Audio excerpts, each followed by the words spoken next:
पावसाळा सुरू असल्याने सध्या अनेक पर्यटक धबधब्याखाली पावसाचा आनंद घेताना दिसत आहेत. अशात 2 दिवसांपूर्वी येथे धबधब्यात पावसाचा आनंद घेण्यासाठी आलेला एक तरुण वाहून गेला. पाण्याचा प्रवाह वाढल्याने त्याला पाण्यातून बाहेर पडणे कठीण झालं आणि तो वाहून गेला. या घटनेचा तर्रक व्हिडिओ आता सोशल मीडिया व्हायरल झालाय. व्हिडिओमध्ये तुम्ही पाहू शकता की काही तरुण येथे फिरण्यासाठी आले आहेत. त्यातील एक जण पाण्याचा प्रवाह पार करून एका खडकावर बसला आहे. मित्राला पाहून हा तरुण देखील पाण्यात उडी घेतो. मात्र तितक्यात पाण्याचा प्रवाह आणखी वाढतो. पाणी वाढल्यावर हा तरुण दगडांचा आधार घेऊन स्वतःला वाचवण्याचा प्रयत्न करतो. मात्र या प्रयत्नात तरुण अपयशी ठरतो. समोर एका खडकावर बसलेला तरुण आपला मित्र संकटात आहे हे पाहून कासावीस होतो.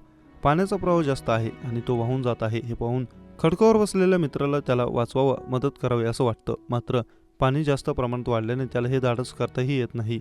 थोड्याशा मौजमजेसाठी या तरुणाने पाण्यात उडी घेतली. मात्र आता यामध्ये त्याचा जीव गेल्याची शक्यता वर्तवली जात आहे. कारण रायगडमधील देवकुंड धबधब्याच्या डोहात एक अनोळखी मृतदेह सापडला आहे. तामणी घाटातील डोंगर भागातील वाहून गेलेल्या तरुणाचा हा मृतदेह असण्याची शक्यता वर्तवण्यात आली आहे. 2 दिवसांपूर्वी लोणावळ्याच्या भुशी डॅम परिसरात सुद्धा अशीच एक घटना घडली. या घटनेत एका कुटुंबातील 5 जण पाण्यात वाहून गेले. भुशी डॅमच्या मागच्या बाजूला असलेल्या डोंगर परिसरात हे सर्वजण फिरण्यासाठी आले होते. यामध्ये 4 मुलं आणि 1 महिला असं अख्खं कुटुंब वाहून गेलं आहे. यातील 4 जणांचे मृतदेह खाली तपासात सापडले आहेत.